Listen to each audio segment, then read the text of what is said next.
where did we end up last time talking about, Civil 3D? I mean, we barely scratched the surface. Tucker, do you have? There is an attendance sheet somewhere. It's going around. Yeah. And actually, can't remember who came up and, it was Nick, I think. I got to thank Nick for reminding me about the attendance sheet this time. So yeah, that is going around. Make sure you get it signed before we head out. So Civil 3D is just AutoCAD plus. It's all the functionality of AutoCAD, like the layout sheets that were here in Civil 3D. I can go to layout, and this doesn't have the template applied to it yet, but we see the layout space. We have a viewport and stuff like that. We can draw lines, we can draw circles, we can change layers and colors and line types and stuff like that. That's what 90% of you have learned about in your CAD classes. Now, a couple of you may have taken SolidWorks, and we talked about that before. You might have a little bit more of a steep ramp to get up to be more familiar with AutoCAD, but a lot of you learned this maybe a few years ago, maybe you've used it in internships, but the Civil 3D part of it just adds more functionality. And when we say civil, that encompasses a bunch of different disciplines. So there's ways to streamline stormwater calculations and like runoff calculations in Civil 3D. There are ways to do site grading in Civil 3D. There are ways to lay out a roadway in Civil 3D as well. There's quite a bit of functionality. Plus, working with survey data is easier in Civil 3D. It's like somebody went through and wrote a bunch of macros for AutoCAD to make our life as civil designers easier. And that's really all it is. It's a bunch of code that automates what we could do manually, but it would take forever. All right? So what we started going into last time was, well, let's say that I want to design a roadway. Well, to design a roadway, sometimes we want to bring in aerial imagery to start out with. And if you guys don't remember, the way that we added aerial imagery in the past is we first had to define a coordinate system. And I know that this projector cuts off the left side a little bit, so I'm going to move this over there. That should be good enough. So to bring in aerial imagery, it's a good schematic tool to start drawing some line work for your project. Now, it's not the most precise thing in the world, but it's pretty close. So the first step is we're going to bring in some aerial imagery, and then we're going to actually bring in some survey data, and then we can start drawing on top of it coordinate correct geometry. So the first project that I want to kind of walk you guys through the workflow of was actually a capstone project that went on for years. It started out as a CE 115 AutoCAD project, and then it turned into a capstone project for a few years. And we mentioned this last time, but because I worked on it quite a bit, I feel kind of the most comfortable talking about it. This was a Molalla Bear Creek bypass project where in Molalla, southeast of Oregon, there's Highway 213 going north-south here, and there's Highway 211 going east-west. And this Safeway came in right at the crossroads, and it basically outcompeted all the other grocery stores in Molalla. But the problem is that Molalla itself, like most of the population, lives a ways to the east. But a lot of the communities in Molalla are single-car families, and they don't, the person who stays home is going to walk or ride their bike to Safeway, and there wasn't a safe path. They'd have to go along the edge of the highway, and there was like this much space outside of the fog line. So there's this nice road to the north called Tolliver Road that does have a dedicated mixed-use path, and so the idea was, how do we get folks from Tolliver Road in the north down to this Safeway? And so this community group tasked us with helping them design a bicycle and pedestrian path that goes over a small creek on, I can't remember the name of this road, Industrial Way. So there's a cul-de-sac at one end, then there's a river, and then there's another dead-end road right here by a coffee shop. And so now you can see it's actually on Google Maps, like work that PSU students did in concert with Western Wood Structures, help with the design and the actual construction of the bridge along with our students. But we needed to actually design a 425-foot long bike and ped path and a bridge. So that's horizontal geometry, that's vertical geometry. We had to care about hydraulics as well. So we had to run a HEC-RAS model. And actually, I was involved in a lot of that stuff, and it all ended up getting stamped and approved by the city of Molalla, but we had all kinds of disciplines here. We had one former faculty member stamp a geotech memo that the students helped write. We had a HEC-RAS report that a consultant that we were working with ended up stamping for us as well too. And then we tried to repurpose a tractor trailer bed for this crossing, but there was just too much uncertainty. We couldn't get anybody to, stamp it. And so what we ended up doing is getting something. We worked with Western Wood Structures to get a pedestrian bridge built for it that we could then assemble on site. So how did we go about designing the geometry then? Because that's what really Civil 3D is going to help us with the most. Well, we went out, we did some preliminary survey, and then we actually hired a professional surveyor to go out and give us a survey. And let's take a look at what that surveyor provided us. So I've uploaded this. This was up last time as well too. We just didn't quite get to it. This folder right here, Carlson SV, in one of the subfolders of X470, this CAD resource folder that I provided to you guys, this is the actual survey that they provided to us. I mean, this is their raw data. This is what came out of their total station. We've got, let me move this over to the right a little bit. We've got number, comma, number, comma, number, comma, number, comma, number, or text. So this is a point number, what's called a northing, and then an easting, and then an elevation, and then a description of what that point is. So if you were out doing CE 211, 212 type survey, this is the kind of data that you would be writing down as part of like a feature or a topographic survey. And we need to take those values and we need to turn them into something graphical that we can get and create a 3D surface in Civil 3D. And that's maybe a little bit easier said than done. There's some common stepping stones that you got to get over in order to get this data to agree with Civil 3D. And the biggest issue is coordinate systems. So here, northings and eastings is not latitude and longitude. And again, a lot of you are familiar with that from some of your survey classes, but in practice, you got to make sure that all the data is really matching up. And so here, fortunately, we actually have a PDF from the surveyor as well, but we could have also just called them up and said, hey, what coordinate system is all of this based off of? And so here's an actual AutoCAD drawing that they provided to us. And at the very bottom of it, they give us some information about what the geometry is based off of. International feet for the linear unit. Strangely enough, there's US feet, there's international feet, and there's meters. Now the difference between US feet and international feet is pretty minor, but again, when you're talking about potentially millions of feet coordinates, you might be off by feet as a result, which would be a big deal. Geodetic datum, vertical datum, that's the assumed shape of the mean sea level is a geodetic datum. The Earth is not a sphere, it's an oblong spheroid. Vertical datum, where is sea level, and then the system, Oregon Coordinate Reference System. So this is a interesting reference system. There's 50 of them in Oregon, and they're transverse Mercator projections. And maybe you've heard that term before, maybe you've read it when you're working, or maybe you've never heard of it before. It's basically a way of fitting a portion of a cone onto the surface of a sphere to try to then unfurl it into a 2D representation with a minimum amount of distortion.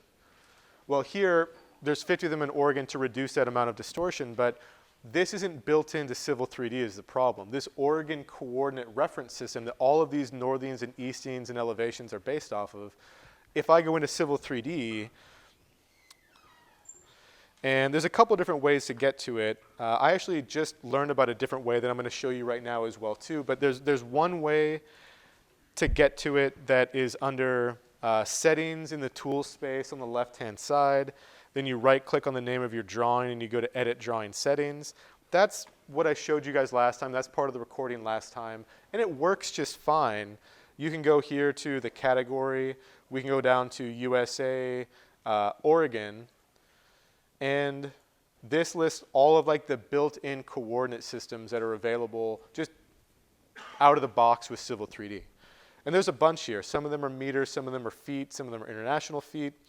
And this one right here, Oregon Coordinate Reference System, OCRS, in specifically the Salem zone, wasn't there when I started out working on this.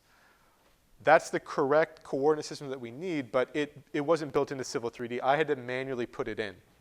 And this isn't the first time that I've had to do that. I've gotten survey data for multiple projects where they're using something that Civil 3D doesn't have baked in. And one thing that you could do is you could go on the internet, which is the first thing that I did, and I said, download OCRS for Oregon Salem zone. And I found something I could download, like somebody's like, oh yeah, I made one of those. This is how you install it into Civil 3D. And I installed it and it didn't work. It was broken. There was something wrong. They just, it was just a message board. You kind of get what you pay for. You got to really, put a lot of scrutiny on that. And it didn't work. When I brought it in and I brought in line work, nothing was matching up where it was supposed to. So again, I'm not a professional surveyor. This is not something that I do on a regular basis. So I just did some Google searching and I said, how do I take this criteria, all of this information about latitude of grid origin, northing at grid origin, scale factor, et cetera, how do I take that and program it into Civil 3D? Because I'd never done it before. And so I did a little bit of snooping, and it took me a little bit of time, but there's some pretty good built-in help to Autodesk, Autodesk Online, stuff like that. And I'm just going to walk you through the process of where all these coordinate systems exist. I went up to Civil 3D, and actually I do want to mention that one of the reasons that I'm bringing this up is that like City of Portland has its own datum as well too. Those of you guys working with PBOT or on a project that PBOT might be reviewing. I don't think that any PBOT datum or coordinate system is going to be in here either. So there's different tool palettes in Civil 3D. I mean, there's thousands and thousands of commands. And to get to this specific one, I have to go up to the top where it says Civil 3D, go down to Planning and Analysis, and then if I go over to the Map Setup tab in the ribbon bar, here is where I can go to the Library of Coordinate Systems. Not easy to find. You go to my Library of Coordinate Systems, and it's going to do a quick search, and it's going to show me all the possible coordinate systems that are built into Civil 3D. And there are a lot of them, right? I mean, this is a very small scroll bar, and there's probably, I don't know, 500 or so in here. But you can add your own. There's actually not an add button in here, but in the ribbon bar right before there was. And I'm just going to kind of show you what I had to put in to Civil 3D to code in the information directly from our surveyors. So this is the coordinate system that I created. I click on Edit. I'm just going to show you all the settings that go into this. This is probably nothing that you've ever learned in a class before. But if you've had surveying before, you've maybe learned a little bit about projections if you took an ArcGIS class as well too. This is kind of stuff that if you were an intern, like I'd be happy to like hand this to you and be like, figure it out, kind of a thing. Right? It's going to take you some time, just like it took me some time when I was refreshing my memory about this.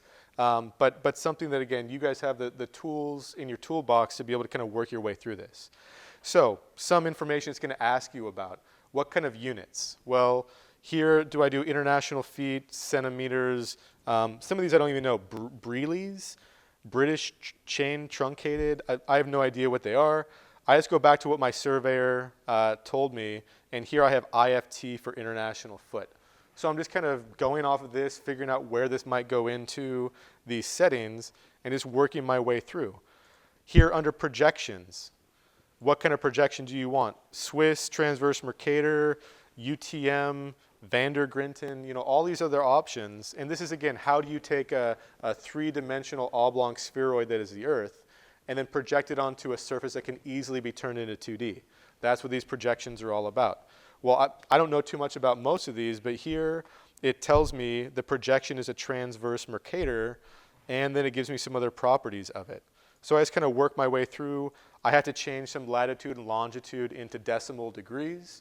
I had to do a quick Google search to remind myself, is west negative or is east negative when it comes to longitude, right? I had to pull from a bunch of different resources for this, put in all of those values, and then there were a couple parameters. I actually didn't need to put these in, but I ended up putting them in as well too. Like for this projection, what's the maximum and minimum latitude? What's the maximum and minimum longitude? And the way that I found that is I went and I found a PDF from the state of Oregon that shows what this projected area is for the Salem zone, and then I simply read what's the maximum minimum longitude, what's the maximum minimum latitude. then I plugged in those values. Pat, did you have a question? Were you good? No. No worries. Yep. You get one of those a class. Okay, so this is not meant to tell you how to fill out this dialog box, right? This is meant to show you that there are a bunch of settings in Civil 3D that you're going to have to snoop around and kind of find on your own, because there's no way to cover it all in a 90-minute session or a 90-day session. We'd never be able to get through all of this anyway. But it's a common issue that comes up, coordinate systems, and if you ever get into the situation where the data that we're bringing in from different sources aren't lining up when they should, it's probably a coordinate system issue. And a lot of these coordinate systems are going to sound or look identical to each other. Like, what is the difference, for example, if I were to search for this Oregon here? Well, what is the difference between all of these harn.wo.ors? I mean, there's Harn Oregon Lambert, Harn Oregon -n. All these different options, it's really a bit unclear. Now, there is a bit of a way to cheat in that there's something called a EPSG code. And EPSG, I figured it was going to be some acronym talking about like maps or geodetic something. It actually stands for like European Petroleum Section Guidelines or something like that. For whatever reason, like they took it upon themselves to kind of standardize which projections and coordinate systems people were using. So if your survey or your data comes in and says, hey, this is the coordinate system, this is the EPSG code that is associated with it, you should be able to figure out if that's built into Civil 3D simply by searching for that number itself. So like 2838, I can just type that in, and there's actually two different coordinate systems here that both have the same EPSG code. That means that they are functionally the same coordinate system. So if you ever see that EPSG code, it's like a standardization so that people know what coordinate system they're working in. So that's just to get the coordinate system into Civil 3D. And now if I set that, and actually I should go back and I should set that. If I set that as my coordinate system, a couple of things are going to happen. So let's set that first. So I'll select it. I'll click on Assign. I'll go back to our standard tool palette in regular old Civil 3D. And once I've done that, all of a sudden I get my new ribbon tab called Geolocation, and I can click on Map, and I could go to whatever map I want, aerial, roadway, hybrid, whatever fits your purpose, and I'll zoom out a bit. And once I zoom out, this map pops up, and if I did my work correctly, this is this quadrangle for the region of Oregon, kind of centered around Salem. This is where that Molalla is, and that's why we needed to use this. And if I zoom in, I could do the road map as well too, but having been to Salem a bunch of times, just looking at the bridges, because I'm a bridge guy, I know that this is Salem. I know this is downtown. I used to work right down here. It's all looking familiar. I did this before with the wrong parameters, and I ended up being in like northern like Russia, like up in like the Arctic Circle. And I was zooming in, and I'm like, I don't think this is Salem. And I finally figured it out. But again, those are the kinds of things that all that I was doing wrong. Actually, to be clear, I wasn't wrong, because when I look in this file that our surveyor sent us, they say 50,000 meters, and then in parentheses, 164 million feet. Right? Those are not equivalent. They put in a comma when they meant to put in a decimal, like this should be a decimal. Right? So through no fault of my own, because I'm never wrong, right? There was a mistake here, and like that's just engineering. Like you're going to get bad data all the time. You got to troubleshoot it. And so I did a quick unit conversion, and I'm like, oh, that's probably what's going on. Once I fixed that, ended up back in Salem. When it came to west versus east for my coordinates, if I put in positive for the longitude, I would have been on the opposite side of the world. I had to figure out that I needed to put in negative because it was west. So again, stuff like that. You're not experts in this. You're not taught this in school. But again, this is the kind of stuff that you are expected to have the skills to kind of work through on your own. So with that in mind, here we're in Salem. Now I want to bring in that survey data and figure out, like, is it actually going to line up? And if once it does, then I can start drawing on top of this. Maybe I can start making some 3D surfaces and actually doing some grading work, roadway alignment work, stuff like that. So next step would be we need to get this data, this numerical data, into points in Civil 3D so we can actually create a cloud from it, a point cloud. So back to the home ribbon, there's a couple different ways to do this. In your prospector tool palette, we've already been to settings before. There's also a survey tab. And then here, actually, let's see if I can delete this. I can't delete this. I'm going to create a new survey database. I'm just going to right click and I'm going to say new local survey database. And this is just a container for me to put data in. If you're familiar with ArcGIS, we do that all the time. We create a new empty container that we can direct stuff into. That's all that I'm doing here is I'm going to create a bucket.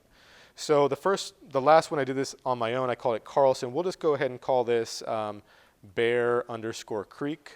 That was the name of the project.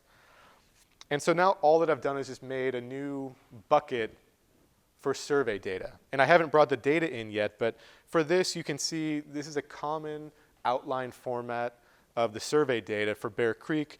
Import events, survey queries, networks, network groups, figures, et cetera, survey point groups. As we start bringing in data or running tasks with this object, this survey object, this could start getting populated. Maybe you could look at previous queries. Like if you say, show me all of the survey points that are above 500 feet. That would be a saved search query. Or show me all the points in tabular format. That would be under the survey points tab. It's just a container to kind of keep all of your survey data in before you bring it into Civil 3D. So next step, let's actually bring in some data to this survey object. If I right click on it, I can go to import and I can click on import survey data. And so it's going to say, where do you want to put this survey data? We just created this new survey database for it called Bear Creek. Then I'm going to click next. But before I do that, I do want to point out that if you're working on the computers upstairs, it's possible that at this next step it might say error, like you don't have privileges to this database. By default, like the location where this gets saved, any default survey database might be in like a program files folder that the cat who administers our computers like doesn't give you right access to. So if you encounter an error where it says, no, you don't have sufficient privileges for this, there is a way around it. And I've done this years ago, it's been a while, but basically you just have to create a new survey database in a folder that you have right access to. It takes a little bit of doing to figure out how to do that. And I think if I remember off the top of my head, maybe if I right click and I go to properties, nope, it's not there. There's some way to like move it. But I honestly, I'd have to do a Google search for that as well too. How do you create a survey database in a custom location? Is probably what I type into Google with Civil 3D in it. But just again, you're going to encounter some errors. Just how do you troubleshoot it is really what's most important. But here, because it's my personal laptop, it's going to not give me a problem. And here it's going to say, what kind of data do you want to bring in?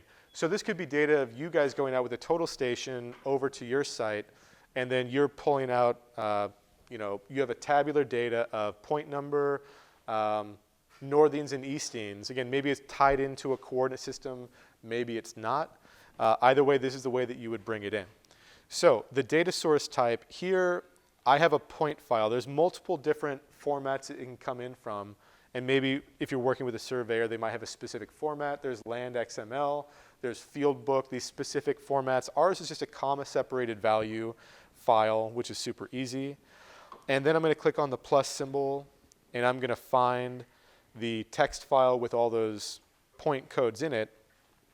And it's not just click and run, because here it doesn't know what kind of format this file is in. I mean, it knows it is comma separated values, but it doesn't know, is it easting, northing, and Z would be elevation. Is that the format? Or is it an Autodesk uploadable file? I have no idea what that format is. There's a bunch of different options here. And I know because I've read, like here in the file that the surveyor provided to us, here they give some previews of their monument and survey control points.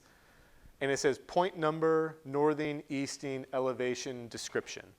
And then I go into the actual text file, and I notice, hey, that very first point is this first point right here. So I know that the way that the data is laid out in this text file is point number, northing, easting, Z or elevation, and then D for description. And that's the type of format that they're looking for you to specify in Civil 3D, PNEZD, comma delimited. So again, when I first did it, I was mixing up the northing and the easting. And it's really easy to do here because the northing and the easting values, you can see for the very first point, 298,000 feet versus 288,000 feet. They're almost identical. I mean, they're off by thousands of feet, but you know, percentage-wise, they're pretty darn close. And so I had to do a little bit of sleuthing to figure it out. The data was there, just it took me a while to figure out what the actual format was. Once we've got that, click on Next. Don't need to worry about adding survey networks. I mean, Civil 3D can get super complicated. You can have multiple surveys in one single file. You can merge them. You can do all kinds of stuff with it, but we don't need a survey network at this point. And then it'll give you a preview of all the settings for what you're importing. You can go through and check them, or you can just click on Finish. Once we do that, nothing happens, which is what happens a lot in Civil 3D. Or should I, to correct myself, something happened, but it's super subtle. All that really happened is that in this outline, the survey points and the survey point groups got like a little symbol to the left of them, which is like a little tiny closed black dot, which identifies that, hey, there's something in here. That's all that it's telling us. And here for the survey points, if I were to right-click, or actually just double-click on it, I can see that data in tabular format. I can sort all of this if I want to. I bet I could probably even, I can edit this data here as well too, if I really wanted to. Let me see if I can minimize that. So we have the data in here. Now the question is, how do I get that tabular data into my drawing itself? So all that you really have to do, right-click on survey points, go to points, and then say Insert into Drawing. Okay, and then I had a little bit of a deep breath there as like the background updated, because I've been doing this multiple different times when I had the wrong coordinate system and it wasn't lining up. It automatically zooms me to where I need to go. If I go back to my Prospector tab, now I have data underneath points here. So underneath my regular Prospector tab, under points and point groups, I now have that survey data imported automatically. And it's lining up right where I expect it to be. I already showed you guys the aerial imagery of this industrial way, and it's lining up right on top of it. Now, is it perfect? Well, define perfect, I mean, some of these points, and maybe if I hover over them, they might tell me what the actual description is. No, this doesn't give me the finish. No, it does give me a finish code, 242. So if I hover over, it says description is 242. If I go back to the data that my surveyor provided to me, and I go to field finish codes, 242, it's in here somewhere, but it's supposed to be the curb for that cul-de-sac, basically. And these are not in sequential order. Yeah, sidewalk, yeah, FA. So that's probably the face of the curb. Now, there is a way to import these descriptions into your field codes into your actual survey data in Civil 3D to kind of automate the process, but that's just a description or a discussion for another time. So that's supposed to be the face of the curb. It kind of lines up. I mean, the imagery is pretty blurry, right, in the background. This is good enough for our purposes. This kind of shows us that, you know, the survey data, if we have the right coordinate system, like that's what we want to rely on. The imagery is there as like a helper, right? Does it show us that we're pretty much where we need to be? That's fine. If they don't line up perfectly, expect that with free online aerial data.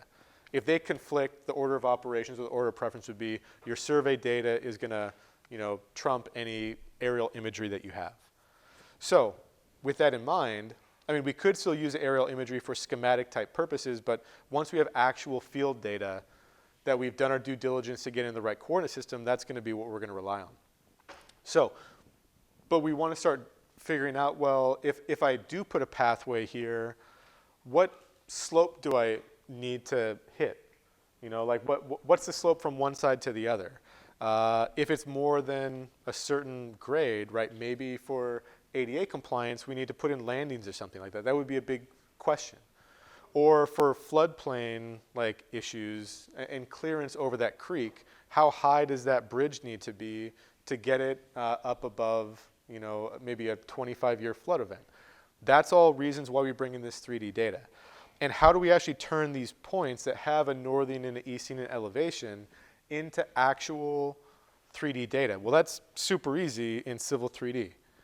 A surface is the general term for that object that's going to contain that digital elevation information. And a surface could be from survey data, or it could be something that you create like as part of your proposed design.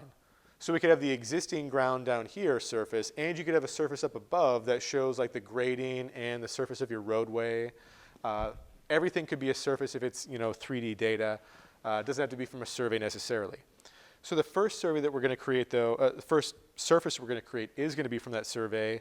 And I'm going to right-click on the surface object in that outline and click on just create surface. Now, in the second half of the tutorial, we're going to create a surface from a digital elevation model, a DEM, that we get from ArcGIS. TIN Terrain Information Network, I believe, is what a TIN is.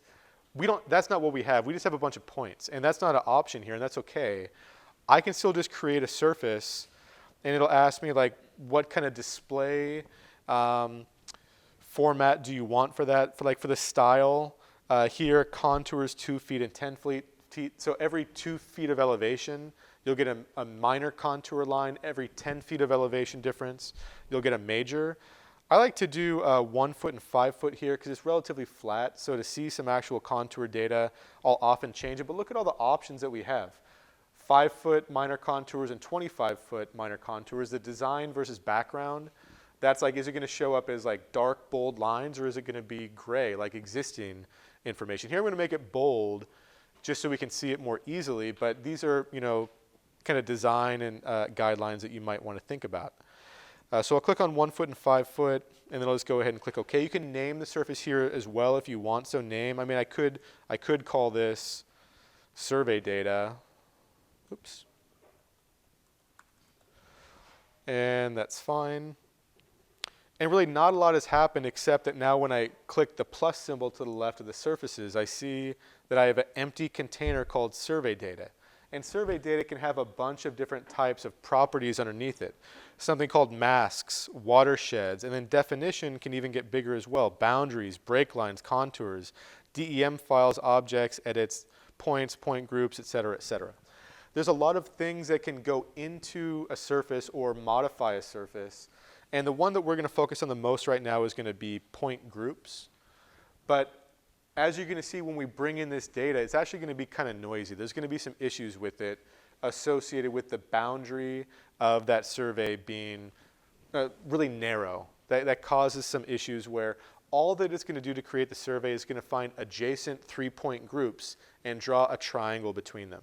And it just does that. It tessellates the entire surface to give all of the smallest triangles that fit between any adjacent 3 points. And because it does it that way, you can kind of get these weird edge effects that we're going to see here in a second. We're not going to fix it, but we're going to talk about it. So I'll click on Add, right-click, go to Add. I only have 1 point group, so I'm just going to select all the points that I have in my drawing, click on OK. And stuff finally starts happening graphically here. So I think I'm gonna take a snapshot of this aerial imagery really quick and then get rid of it. So let me just, I'll just turn it off, doesn't really matter. Okay, so that's a better kind of view of what we're talking about here. Here, it's taken all of those points and their associated elevations, combined all adjacent points with a bunch of triangles, and then this is showing two things. Well, in addition to the points, the green outline, that's just the boundary of what it's created. And then the light red lines are the contours. So those represent changes of 1 foot of elevation. Those are the ISO elevation lines. Those represent a single elevation across each line.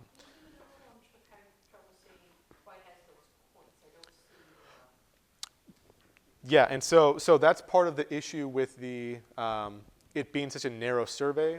And the way to fix that is basically you have to go in and put a break line on either side of the survey to clean it up a little bit.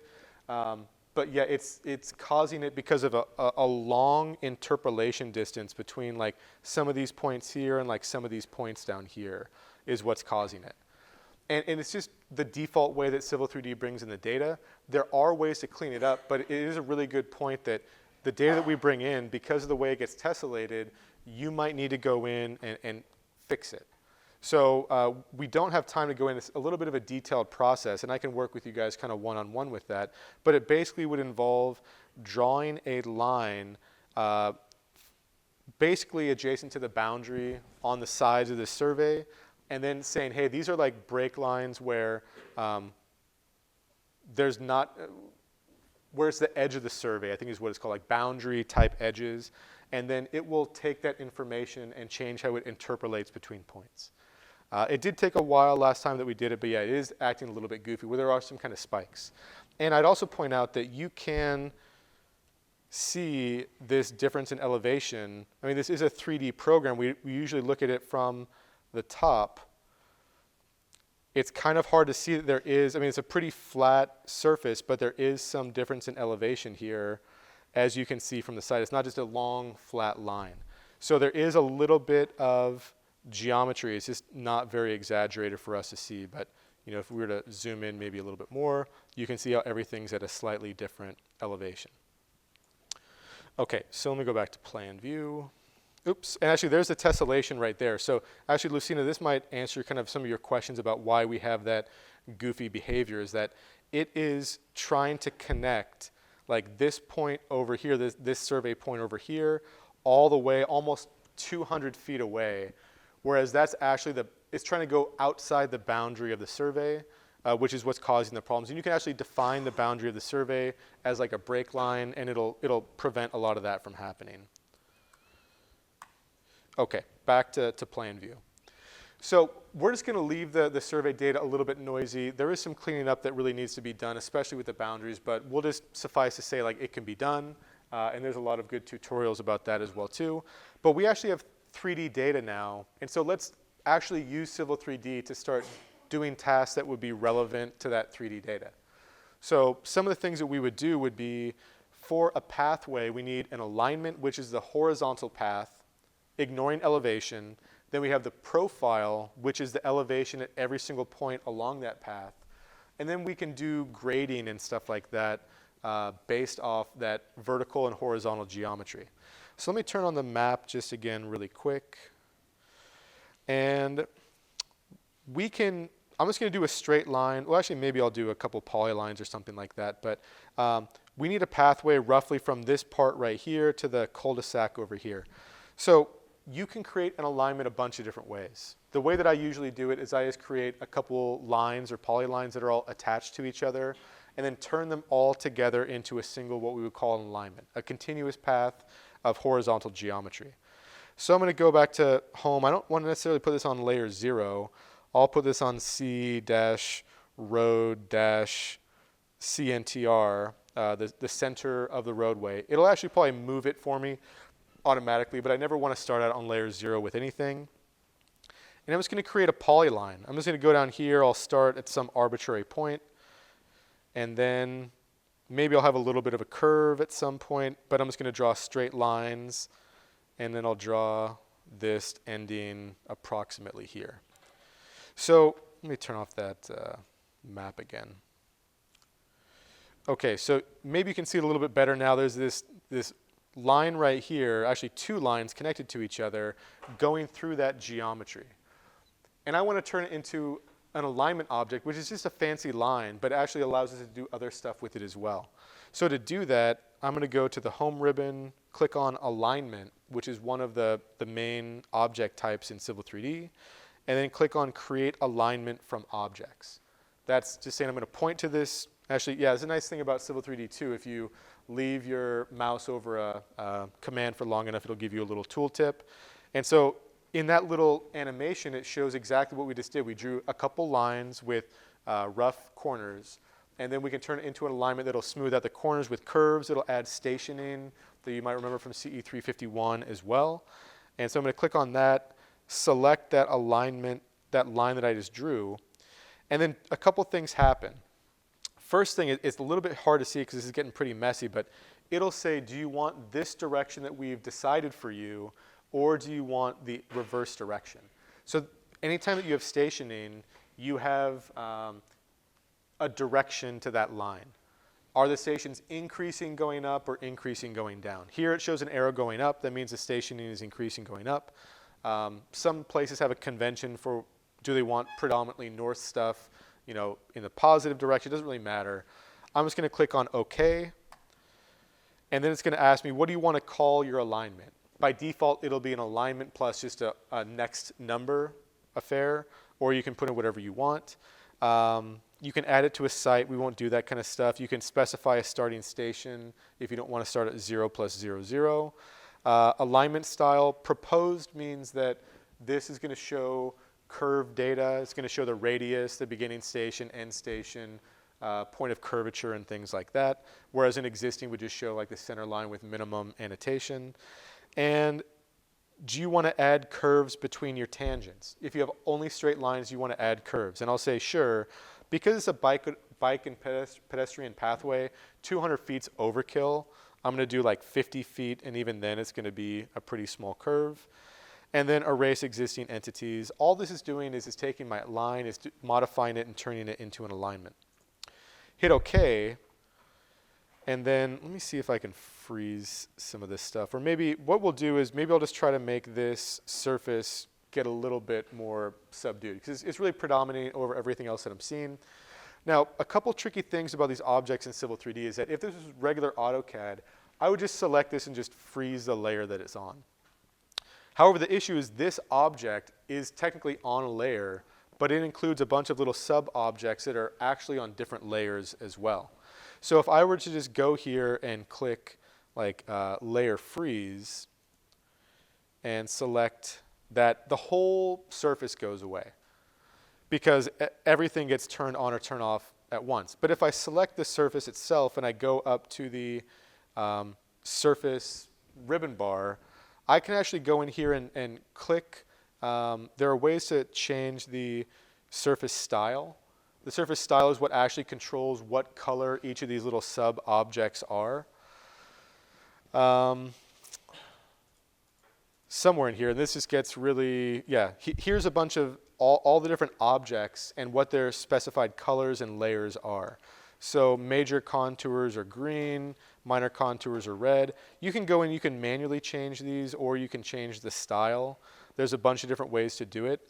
You can turn stuff on and off as well if you wanted to. So I could turn both of those contours off. If I hit apply, then all of those go away. So it takes a lot of getting used to, especially if you're used to AutoCAD regular by itself, to get used to these Civil 3D objects that have a bunch of little sub-objects with their own layers, their own properties. It gets to be, everything's really nested. It's hard to deal with everything at once, which takes some getting used to. So I'll turn those off for now, or maybe we can turn them back on and make them a little bit more subdued. So maybe I could make these like gray instead, just so they don't predominate everything else that we're looking at. It didn't really help too much, but I'll go ahead and freeze some of these points as well too. Okay, so we've got our alignment in here, and it adds a bunch of labels for us automatically. The starting station, it'll show hash marks where we're at like 50 feet. So this is 0 plus 50. Here we're at 1 plus 0, 0, 100 feet from the beginning. Here we have a very, very small curve, a circular curve. With that 50-foot radius, it ended up being pretty small, but it gives the point of tangency, the point of curvature, et cetera, et cetera. And then at the very end, our ending station is 4 plus 6.95. So we have 407 feet of pathway here that we're then going to start doing some other stuff with. Yeah, Lucina. Did those get labeled when you hit alignment, or was it different? Yeah, it was when we created the alignment, those got added, exactly right. And any annotation that is automatically added with these Civil 3D objects are modifiable. This one we could probably actually even delete it, but we can also change the style, we can change the font, we can change how much offset it has, but it is part of the alignment object, and so all of those formatting options would be part of the alignment style. Okay, so the alignment is just part of it. That's just the horizontal path. We want to figure out, well, how are we going to make the path, in the vertical plane? And to figure that out, we will often create a profile of the existing ground surface first. So before I figure out, well, how high do I want to make this road or what the slope's going to be, we want to know what's the existing ground doing already. And to do that, we need to create a profile of the existing ground. And that profile, all that we're going to tell AutoCAD to do, Civil 3D to do, is we're going to say, look, go like every foot along this alignment as it curves around. And at every foot, go down and measure what's the elevation of that surface. And then take all that data and then make a big graph of it. That's what a profile would be. So I can go up to Profile, click on Create Surface Profile. This creates a profile from a 3D surface. And it's going to ask, which alignment do you want to go along to create this profile? So we only have one alignment, alignment number 1. What surface do you want to sample from? Well, we only have one surface, so I'm going to select that. You do have the option of selecting at points offset from the alignment. So by default, it will just sample right at the center line. But you could say, we'll also sample 10 feet to the left and 10 feet to the right if you want to. That's what this option here, sample offsets, is talking about. And I'll do that. I'll do -10, 0, 10. -10 is 10 feet to the left. 0 is right on the center line, and +10 is 10 feet to the right. If you have a really wide roadway or a lot of undulating terrain, that could be something helpful to do. Click on Add. We're going to do the entire length of the alignment, and then click on OK. And just like I said before, it's going to go step by step along that alignment, measure the elevation of the surface, and then save that data. And so that's basically what it has told us. Hey, profiles have been created and listed in the prospector, but it doesn't display them to us yet. It just saved the data, and again, it looks like nothing happened, but it did do what we asked it to do, and now we need to actually display that data. So here, to actually view your profile, there's a separate command called Profile View. And there's a good reason for this. There's a good reason it doesn't automatically just spit it out anywhere here, is that by default here we're looking top down, plan view on our work. What I'm about to show is going to be like orthogonal to that view. And in fact, it has a couple of other issues as well too. And so it asks you like, where do you want to put it so you don't end up overwriting some plan view that you meant to use later on. So profile view, create profile view, which alignment, we only have one alignment, which profile, that's fine. Next, which length along the profile. I mean, all these other options, there's a bunch to go through. It's mostly formatting questions. I'm just going to go ahead and click on Create Profile View, click somewhere over here, and there's the profile. So the horizontal axis is the station along the alignment. The vertical axis is the elevation. So if I look in here for elevation, 320 feet, 310 feet, 300 feet. And if I look horizontally, we're at stationing, so 0, 25, 0, 100, 200, etc. It is significantly vertically exaggerated. Every one of these big squares is 10 feet tall and 100 feet wide. So it's exaggerated 10 to 1 in terms of vertical to horizontal. And we have 3 lines here. So these 3 lines, one of them is the center line, one of them is 10 feet to the left of the center line, and one is 10 feet to the right. And so this point right here is where the river is.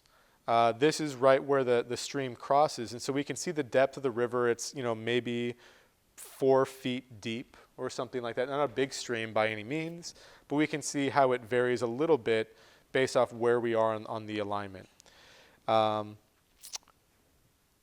then here is where we have a bunch of this like spikiness due to that issue that we identified earlier where the sides of the survey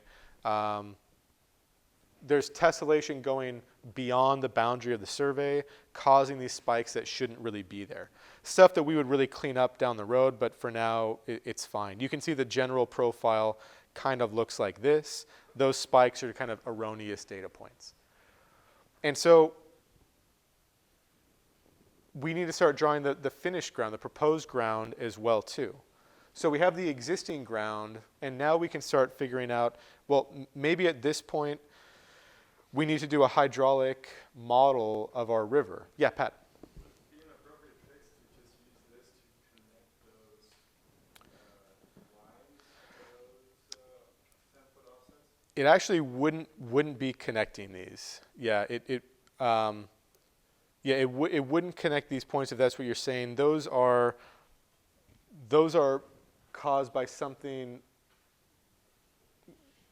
different. I mean, it's not good data. I mean, I guess I would say, I mean, where there are these spikes, like this is probably fine down here, this is probably fine, but you would want to fix it outside of the profile to make sure that you have the tessellation correct. Yeah. So maybe at this point, I mean, this is a good point where on this actual project, we actually kind of, I wouldn't say we stopped the roadway design, but now that we had the data and we could manipulate it in Civil 3D, we started doing a couple of other things to figure out, like, how high does this bridge need to be above this creek?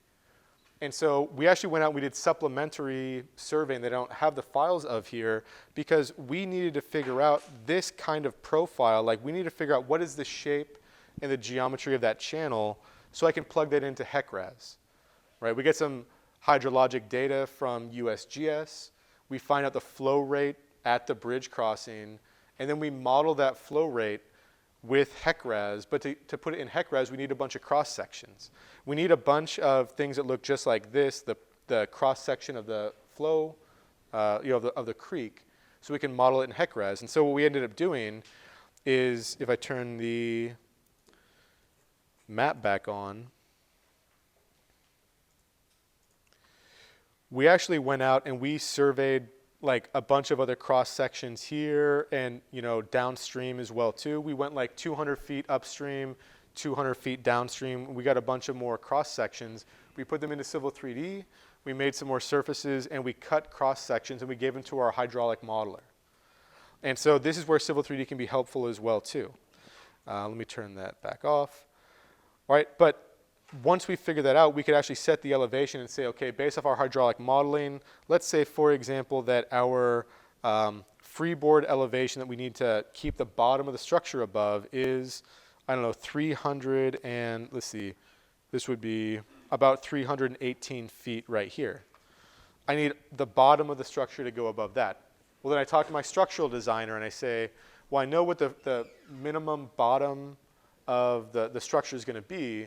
How deep is your structure going to be? Well, they can start looking at this file as well too, and they can start estimating, okay, well, I don't want to put my footing right here because of erosion and scour and stuff like that, so maybe I'll put my foundation approximately over here, the other one approximately over here. They get a span length, then they can give you a preliminary structure depth. So then based off that structure depth and your wearing surface and everything else, well then maybe you decide that the top of your structure needs to be right at 320 feet, for example. So you can start using this as like an intermediate design tool, getting information to your other disciplines. And then if that's where we need the top of our bridge to be, then we need to draw a profile that's going to get us there. So let's say that we have a target elevation of about 320 feet for the top of the pathway. Well, if I click on my profile, I will get a bunch of different options here in the profile ribbon. One of them, for example, would be geometry editor. Actually, no, I'm sorry, that's the wrong one. There should be a profile creation tool here. Maybe I have to go back to home to do it. Profile, and yeah, profile creation tools under the home ribbon right here. So yeah, I need to give a new name for my new profile. It's not going to be an existing ground profile. We're going to create it from scratch, so I'll call it a design profile, asking you what kind of labels you want to put on there, etc. And now I can go in and I can actually start drawing like line work if I want to. So I can click on a fixed tangent between 2 points. I can go in here. I can tag that. And I'm just going to do tangents right now. We could put in curves later on, but let's say, I should probably turn my snaps off right there. But we could create something that looks,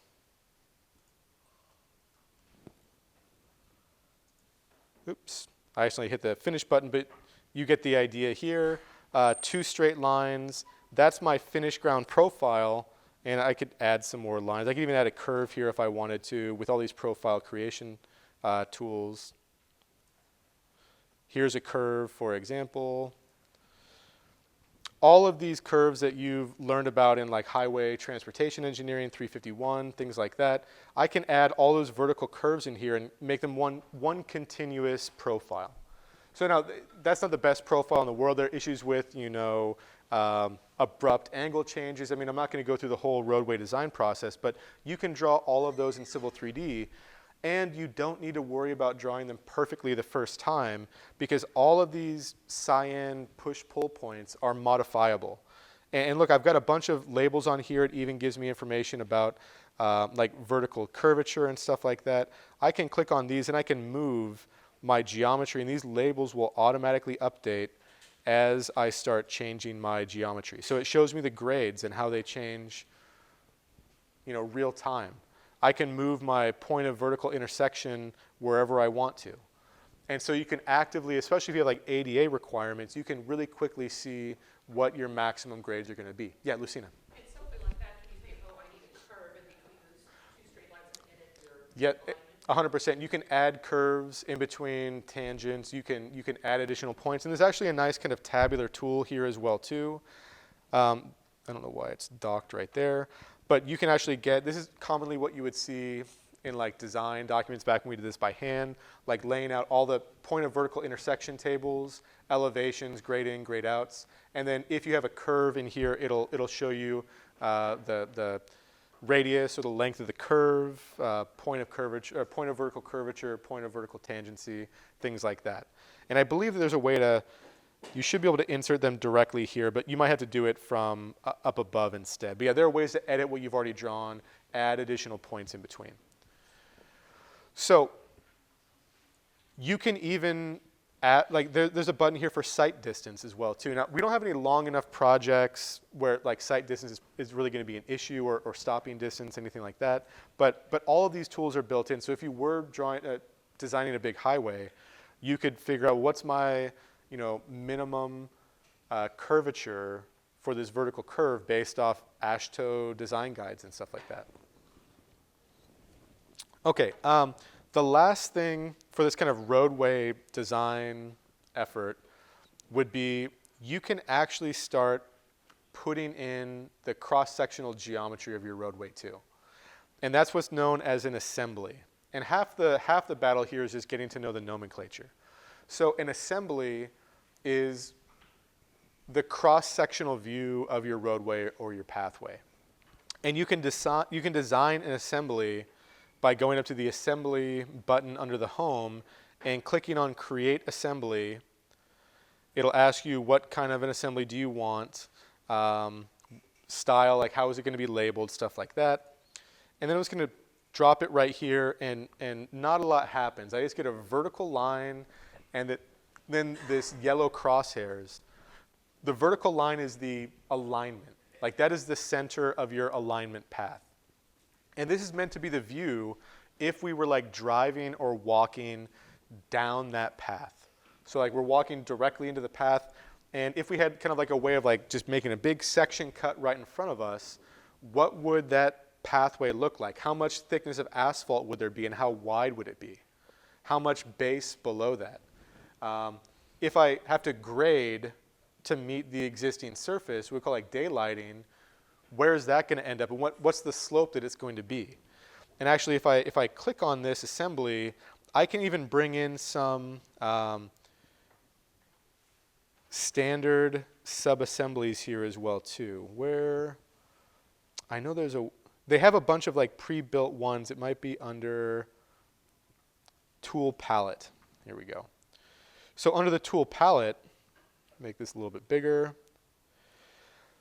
There's basic lanes. So I can click on a basic lane, So I selected a basic lane. It's just basically a parallelogram with a thickness and a width. And this I can change, like, what is the width of that lane? Maybe it's 12 foot, like a standard highway lane. Maybe they're still 12 feet, I'm not quite sure. I can change the thickness. I can change even the material type. I might have different courses of hot mix asphalt concrete because, like, I might have level 3 for the wearing surface and like a lower level down below. And then you can actually quantify those down the road as well too. Basic shoulder, maybe I grab onto that, then I add it to this right point. There's a basic shoulder. Daylight, maybe I want to do a daylight basin. Add that to the end, and then there it's showing me how this is going to be graded. So I have some specific amount of grading at a slope down to a flat ditch, and then there are rules that tell Civil 3D, look, if you have to fill to get back up to where you need to be, fill to get back up to where you need to be, what kind of a slope would that be? If you're cutting to get back to the existing ground surface, how do you cut? You can specify slopes. I mean, there's so many properties that can kind of go into this. Or I could just delete all of these, and then I could bring in a whole pre-assembled, basin, assembly, like this. And so this has sidewalks in the cross section. This has a drainage curb. This has 1, 2, 3 different layers of asphalt and a layer of base course as well too, or maybe 2 layers of asphalt, 1 layer of sub base, whatever it is. This is one big assembly, and I can actually apply this to my profile and my alignment, and it will 3D render the whole thing.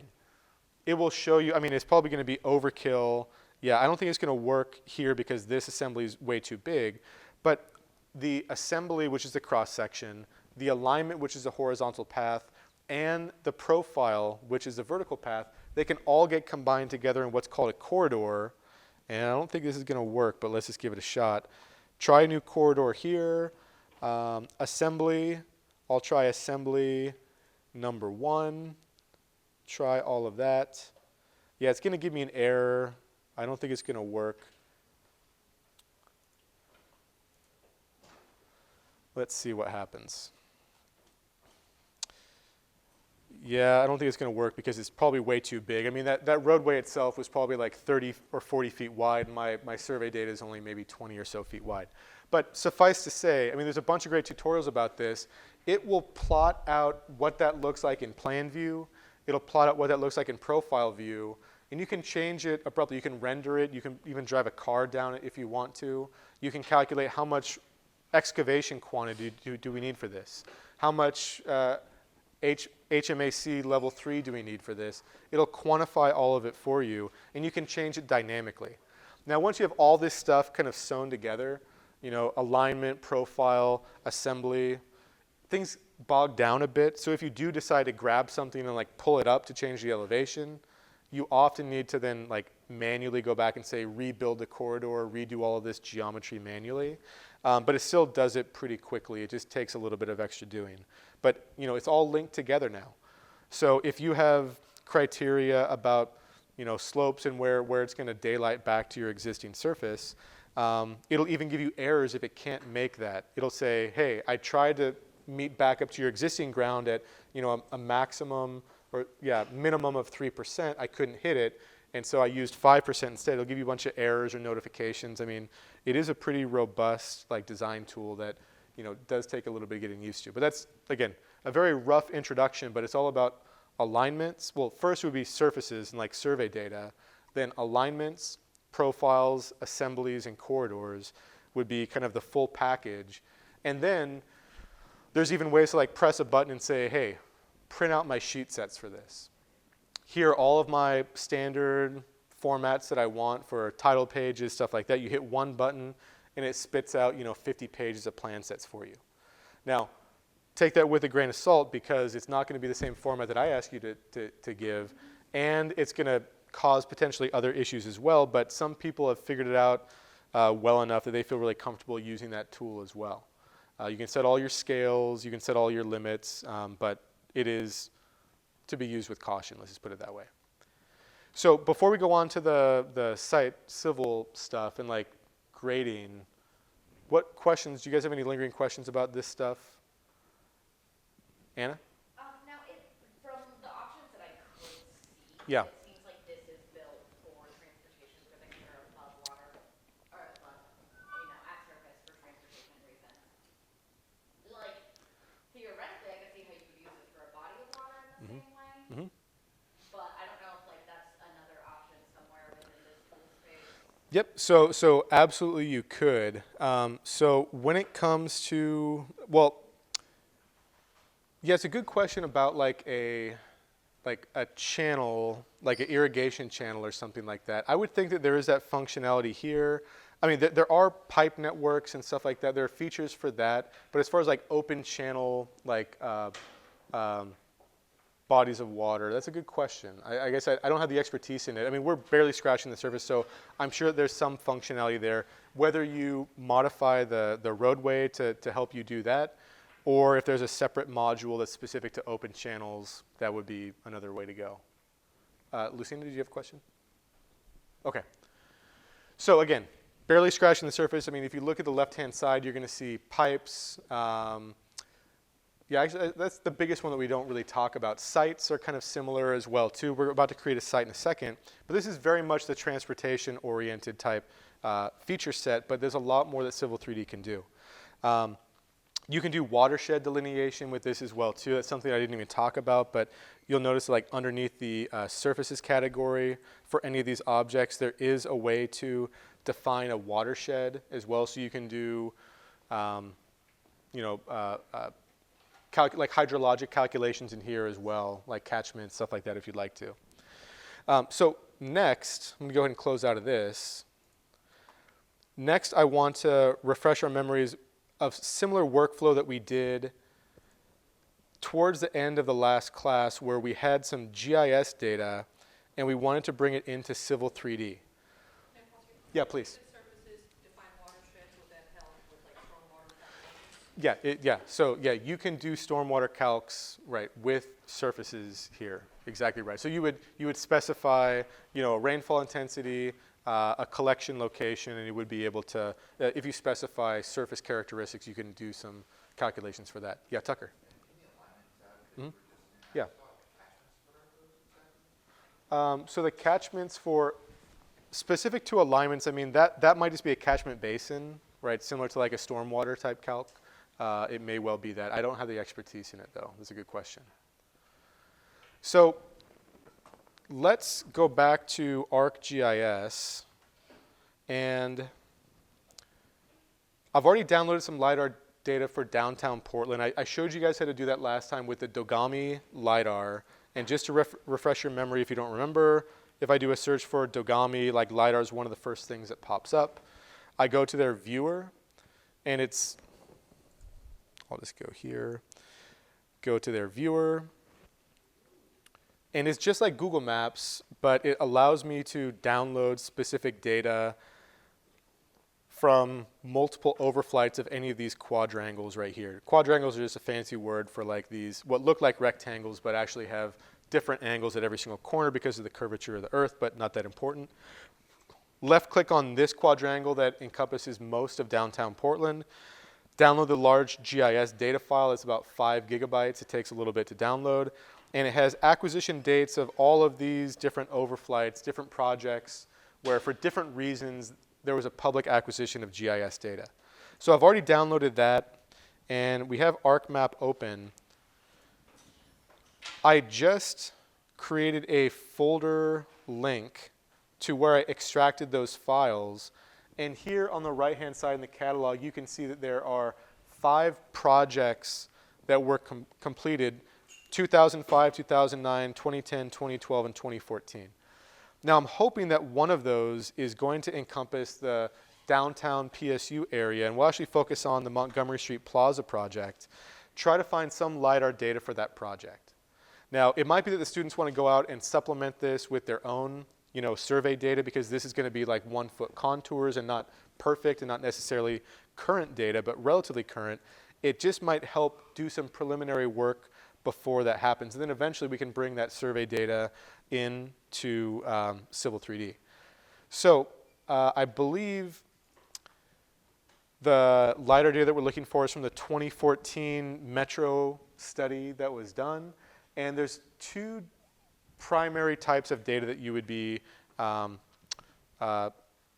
shown. There's bare earth, which is where they've tried to take out buildings, cars, trees, shrubs, stuff like that. And then there's highest hit, which is going to include just everything that was highest hit. Now you'll notice in here there's a bunch of different types of files like BNDs and STAs and stuff like that. Really all that we care about are these ones that have a symbol where there's like looks like like pixels basically, like a grid. That's the actual raster data. And bare earth is probably what we want to focus on, but I'll show you the difference between them. Now, ArcGIS is great because it can deal with all different coordinate systems without like very much trouble at all. It's going to say, look, the data you're bringing in uses a different coordinate system than what I'm used to, what I'm using right now. Do you want me to transform it? And you're always just going to say yes. Civil 3D is not very good about that. There are ways to force it to do it, but not always. Now, if I were to right-click and go to Zoom to Layer, let's see, that layer is pretty opaque. I'm going to go to the Properties. For the display, I'm going to make it transparent, maybe 60%. And this will allow me to then focus on downtown. It looks like this one actually does cover most of downtown, and specifically if we're talking about like the Montgomery Street. Should be right around here somewhere. Yeah, it's right here. This is the Montgomery Street Plaza space right here. So I want that data. Let's see how it might look different if we brought in the highest hit instead. Here you can kind of see the ghosts of trees and buildings and stuff like that as well. That doesn't show up in the bare earth, where a GIS tech has gone through, try to take out all of that data, some with algorithms, some of it. I've had friends who work for Quantum Geospatial, and that was their whole job, is just looking at 10 gigabyte data sets and trying to delete like half of it out, planes, people, stuff like that. So we want this data, but we don't want all, you know, the whole extent of downtown. We just want a small little bit to put it into Civil 3D so we can start doing stuff like the alignments, potentially, or feature lines and site grading and things like that. So what we're going to do is, we actually did this before. I'm going to right click on this. I'm going to say data export. Actually, I'm sorry. I'm jumping ahead of myself because the coordinate system that's going to get exported is probably not the coordinate system that we want in AutoCAD. So in AutoCAD itself, I'm going to create a brand new file, which I just did. And I'm going to go to those coordinate systems again.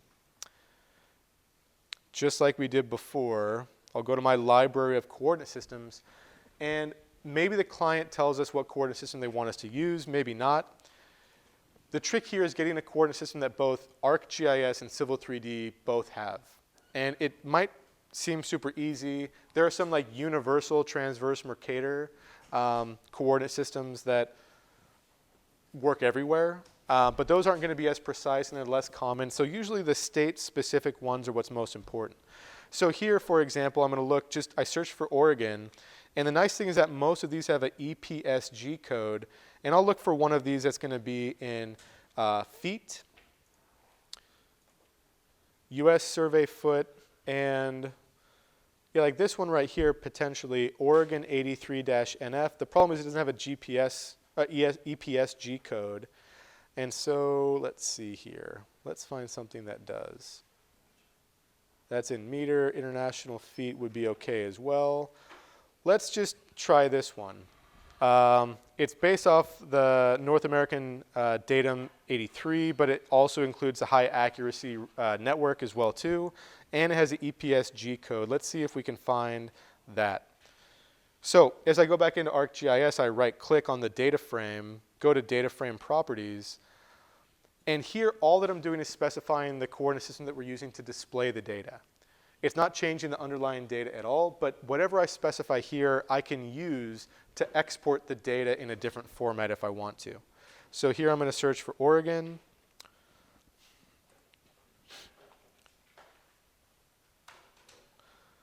under state systems, this does have EPSGs listed for some of these, but actually might be quicker to find something. Oh yeah, 2994 EPSG. Go back to Civil 3D, 2994 EPSG. I found a match. Again, I didn't have any direction from my client, but I guessed that some Oregon system in feet would make the most sense. And so I'm going to use that. And I'll use the same thing here. So I'm doing an apples to apples comparison. And when I export this LiDAR data, I'll be able to then bring it in the same format and coordinate system as what Civil 3D is going to expect. Because Civil 3D is not good about transforming this data automatically for you. So next step, right-click on the LiDAR data, data, export data. We want to only export what the data frame is showing.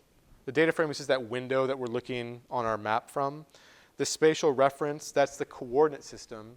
We want to specify that for the data frame as well. Cell size, I'm going to do this 1:1.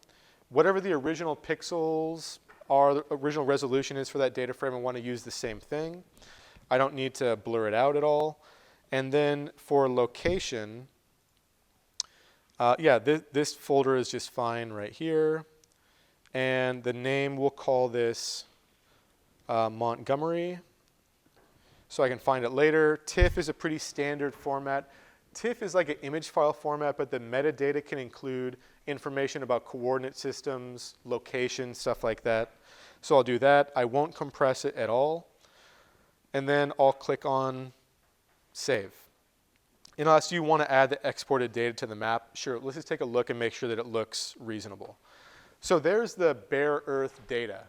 It's tried to take out the buildings as well as they can. They've done some interpolation between as well. But so this should include the hardscape. This should include the ground as well too, but it won't include any vertical structures at all, including buildings, things like that. Now, which one makes the most sense for your project? It just depends. Sometimes highest hit is going to be important for you if those vertical faces are important. Here, we know the extent of the buildings. We can bring in GIS data for building footprints from City of Portland if we want to. And we're not going to be necessarily grading into the buildings, but maybe. You can add feature lines and deal with that a couple different ways. But this is a good starting point to get that data in. So if I go to where I just exported that, we're going to see, oops, I need to go to my desktop. This Montgomery.tif file, which is pretty small, 8 megabytes, not that big of a deal. So easy to send to people as opposed to sending them like a 5 gigabyte file. 8 megabytes is not that big of a deal. So if I go into Civil 3D, now I want to bring that data in. So I'm going to go back to regular old Civil 3D. And now we can just add a digital elevation model directly from that data. So go back into Prospector, right-click on surfaces, create surface. Here we're not making an empty basket for the surface. We're going to create it from that digital elevation model file. Find that file, montgomery.tif, hit OK. It'll process it a little bit. This has to do with performance. You can play around with whether or not this helps you or not. Level of display will often not draw everything to perfect level of display to make things go quicker. And then as you zoom in or zoom out, it'll redraw it as necessary. But it supposedly has brought that in. If I were to right-click on the surface name and go to Zoom to, there's the contour plot of that data. Doesn't necessarily help right now because I don't have that aerial imagery to make sure if that's in the right location. Go to geolocation, go to map, turn on the aerial map.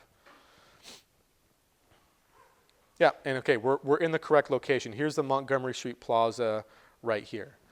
Now, if you wanted to bring in the highest hit data just this exact same way and make sure that the buildings and everything else are lining up, that would be a healthy thing to do. But I've done this a couple times with this specific data, so I feel pretty comfortable that this is the right location. Now, you can even go in. You can bring in shape files from ArcGIS into Civil 3D as well. So for the building footprints, City of Portland, there is building footprints available. You could bring that in instead of having to go through and try to trace all of these. So shape files are easy to import, a lot of different things you can bring in. Let's just focus and let's note a couple of things about this data. So let's turn off this map, or let me take a quick snapshot of the map right now. So capture area, viewport, and we'll go ahead and turn the map off at this point. So now I just have a snapshot of some of that aerial imagery. If we go to properties, I might be able to make this more transparent. Maybe that's fade. Oops. Yeah, we'll fade that out a bit so we can still see it a bit, but we're focusing more on the contour data. And look at the contour data itself. It's very not smooth. And that's just the pixels. I mean, that's the fundamental nature of GIS LiDAR data, is that it is raster data. So these are like the edges of pixels is really what we're looking at. Now, why do they look like that with like cut off little sides and stuff like that? I have absolutely no idea. But those are basically the boundaries of our pixels. Part of it might have to do with the projection, things like that, but these are mostly just pixels that we're talking about. So what do we do with this data? Well, maybe we want to specify like a couple different tiers of this area, like turn the plaza into a couple different tiers like the group is looking at for this year. So how would you do that? Well, one thing we might want to know is like what are the actual elevations that we're looking at right here? So it's not quite as easy as just like hovering your, well actually no, you can just hover your mouse over some locations. Like you can just leave, if you have the surface selected, move your mouse to a specific location, let it sit, and here it says 143.27. As I move it over here, it says 147.10. So it'll actually give you spot elevations wherever your mouse cursor is. There are some other tools that you can use as well. If you go up to the view and then go to the palettes, there's something here called a coordinate tracker. And that will actually give you an updated X, Y, and Z coordinate no matter where your mouse is.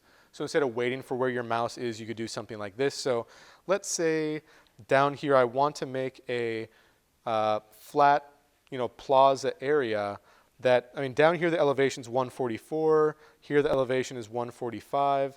Let's go ahead and make a plaza right here, just for our purposes. Let's move it up quite a bit. Let's go to like 147 or something like that.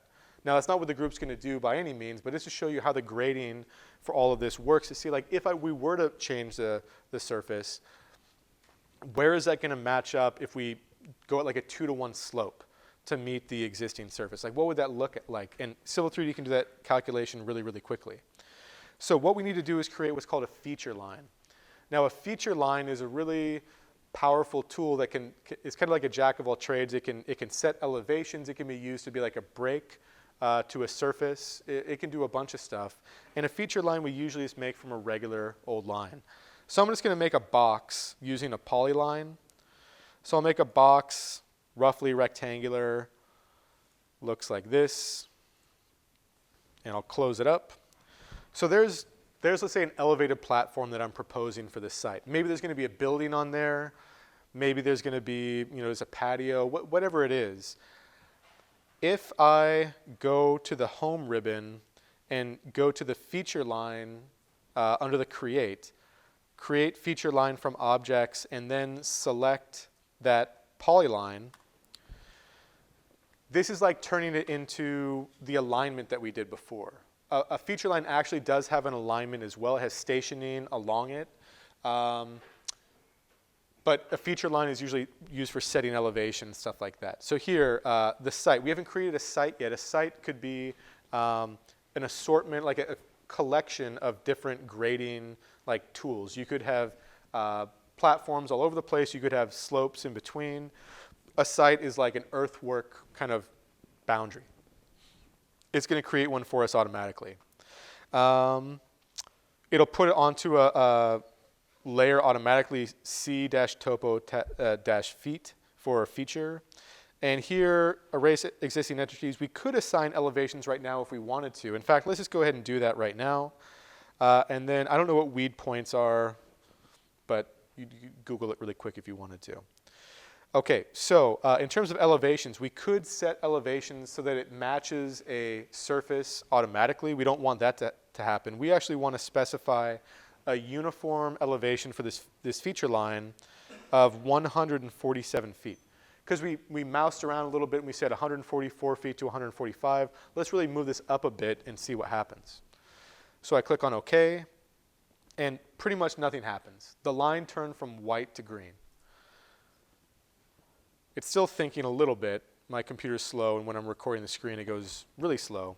But I should be able to select that feature line in just a minute, and when I do, we should see another ribbon bar pop up, just like it did with alignments, that makes a lot more tools available to us. So here's the feature line ribbon bar right here. We can change the geometry by inserting or deleting points of intersection. Those are like the corners of the shape. I can change all that. I can make curves and everything else, similar to what we could do with alignments and profiles. I can go in and do what's called an elevation editor. That brings up a table where all of these corners are specified with stationing right here. And if I click on these, it should identify which specific corner I'm editing. Usually it pops up with like a little triangle. I don't know why it's not popping up right now. Let me see if, usually it'll show a symbol. I think that might just be hidden a little bit. And oh, here we go. Let me move this out of the way. There is actually a little symbol. Yeah, there we go. There's a triangle right there. If I move to a different location, that triangle moves. So there is a symbol showing which corner you're looking at. You can specify for each of these what elevation you want. They don't have to all be the same elevation if you don't want them to be. So you can make a feature line that has a slope to it if you want. Now, this has an elevation of 147 feet. The stuff around it, I mean, it's way up above that other stuff. And in fact, I bet if we were to 3D orbit this, we could probably see that difference in elevation. It is slight, but you can see it right there. That feature line that we just created is physically above the rest of that topography that we just imported. So let's connect them, right? Let's say if I want to build this plateau, how is it going to connect to the existing surface? And there's a bunch of rules that you can specify. So you can say, well, we're going to grade here, we're going to do a bunch of earthwork, we're going to come with bulldozers, and we're going to tell them to, from this point to get back to the surface, we can tell whatever grade or slope we want. 1 to 1, right? That's tough for erosion. It's hard to get up, right? Maybe 2 to 1, right? 3 to 1 if we're doing roadway stuff. Like 3 to 1 is somewhat safe to drive down, but you can't drive back up it. Like 4 to 1 or 5 to 1 is much better, from a safety standpoint and accessibility standpoint in vehicles, stuff like that. But here we'll do maybe 2 to 1. And so what we can do is we can go back to the home ribbon, click on grading, go to grading creation tools, and then here I believe that we'll need to create a grading group. So this is just Civil 3D in a nutshell. Everything is grouped into like these containers. So you can have a bunch of different grading objects all in one container together. That would be called a grading group. Just like a surface can be an amalgamation of a bunch of different LiDAR data into one container, same thing with grading. So I'm going to create a grading group first. We can call it whatever we want, grading group index number, that's fine. Yep, so let's do that. I'll click on automatic surface creation as well. Every time that I create a grading for a specific feature line, it will create a surface that shows the limits of what that grading is going to be. And it's always good to create surfaces. It allows you to calculate volumes and stuff like that. So I would certainly recommend that. So we'll do that. It tells me these are all of your formatting choices. So we did that. And now we're going to actually grade that feature line. So we have a couple different options. We can grade to a specific distance away from our feature line. Or we can grade to a specific elevation, above or below that feature line. We can grade to a relative elevation. I don't know really what the distinction is there, but I could probably figure it out. And then the one that we're going to do is grade to a surface. So again, grade to a distance, you would say go 10 feet away from the feature line and then find the surface and then tie in right there. Here, if we do grade to surface, we simply say connect to the surface following some specific rules. And these rules, if I were to click on create grading, I will specify my feature line, and then it's going to ask me which side do we want to grade onto. I could grade the inside, I could grade the outside. Here, we're going to grade the outside. And then it'll say, do you want to apply this grading to the entire length of your feature line? And yes, we're going to do that as well. And in terms of specifying the cut, so wherever this is below existing surface, that will be a cut. And for the criteria for that, are we going to specify how it meets back up to the surface as a grade or a slope? Just do you want to put it in as percentage or as a ratio? We'll do slope here. Cut slope. The default is 2 to 1. So 2 horizontal to 1 vertical. That's fine. Let's go with the default. Fill format. Do we want to specify it as grade or slope? We'll do slope again, and we'll do a fill slope of 2 to 1, 2 horizontal to 1 vertical. Hit OK. It thinks for a little bit and watch the screen. It's doing a little bit of work, and it should come up with what that grading looks like. So those are the extents of what that grading should be. Now I'm a little bit confused because it should be well above at every location, but oh no, here it is above by a bit still. And look, if you've ever been to Montgomery Street, this makes sense to you because this side is lower than this side over here. And so this edge is higher off the ground than it is over there, meaning that we'll need more grading, more slope to get back down to the existing. Now, what's happening like in this corner over here, I don't know. It gets buggy every once in a while.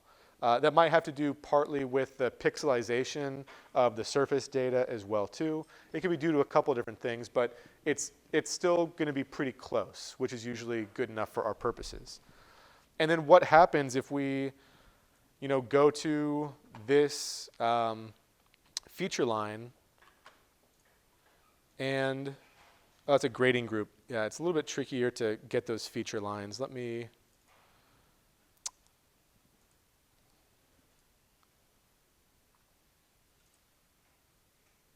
Yeah, it might not let me get that easily right now. But just like what we did with the profile before, you can take that, you can move it up 2 feet, and then you can hit a button, and then it'll show you how that grading is going to change.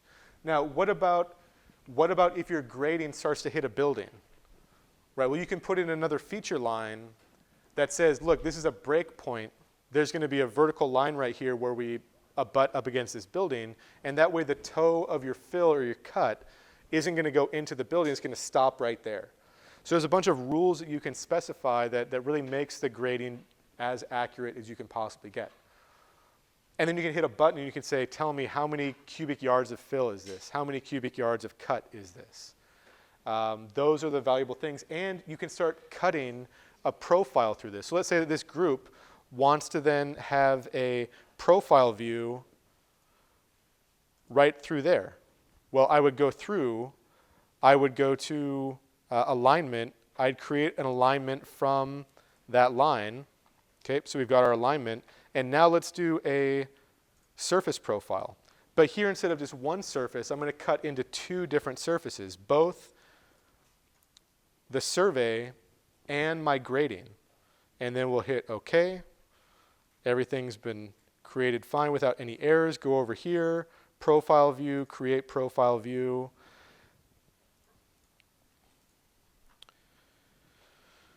And there's both of them right there. Now, it didn't show the top. I could fill that in later on, or I could create a surface to also add it. But look, that's our grading. So here, that big diagonal line, that's the existing ground surface. And then here is the grading that we just created. So we can show a profile once we've done all of our grading and our site planning, and that'll be a great display to put in like a design report or a poster. And now you're going to look at this and you're going to say, but Evan, this is crazy vertically exaggerated. I'm never going to want to put that on like a poster, like a realistic rendering.